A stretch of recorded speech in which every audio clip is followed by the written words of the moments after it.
I think I have one of the best jobs in the world. I work in the Environmental Affairs Department, whose mission is to protect wildlife and wetlands and bats and birds and all kinds of natural resources. In 2009, EDPR was one of the first wind companies to develop a corporate environmental policy. We are dedicated to ensure that we're avoiding, minimizing impacts to wildlife and other natural resources. That is the reason why we do a lot of wildlife and natural resources studies.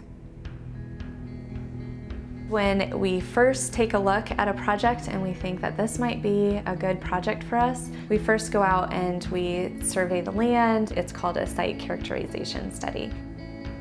Landowners can expect to see some environmental field crews checking either for vegetation that we need to avoid or for species that we need to protect.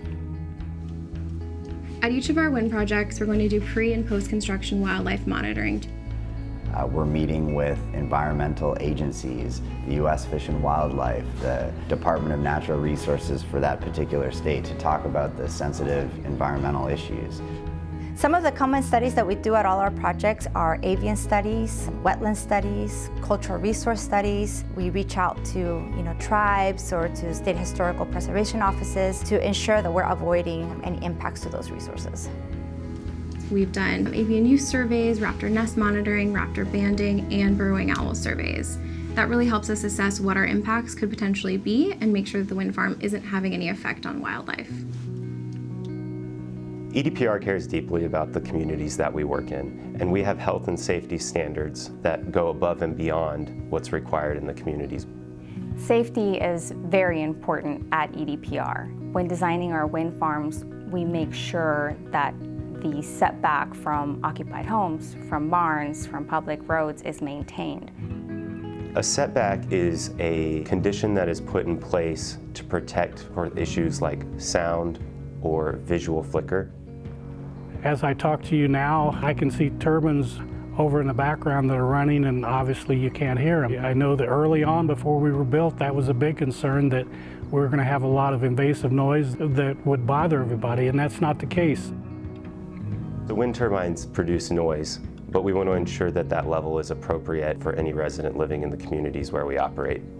We do noise modeling in the development process, and then we'll conduct post-construction noise monitoring when required. And that's where we'll actually send someone out to the field to a landowner's house to ensure that turbine is operating within a safe noise level. Similar to noise analysis, we also conduct shadow flicker analysis. Modern turbines are pretty large, and that can result in shadows. We want to ensure that no resident is experiencing excess hours of shadow flicker, and in the cases where they may be, we work with the landowner to install trees or blinds to ensure that there are no long-term effects. Wind energy is great from an environmental standpoint. It doesn't pollute the air. Compared to the other energy resources, it has very, very minimal impacts to wildlife. Wind we refer to as a drought-resistant cash crop, and it's able to allow those farmers who are dependent upon the rain to continue to maintain income, even if they're experiencing a drought condition that's harming their current operations. So we really understand that we're coming into somebody's land, and we really want to respect that. EDPR values the preservation of open spaces and wildlife habitat, and our wind farms allow for both wildlife and ranchers and farmers to continue to use that land where the wind farm is located. We do everything possible throughout the development of the project to make sure that we're respecting the land and respecting the resources that are in the land.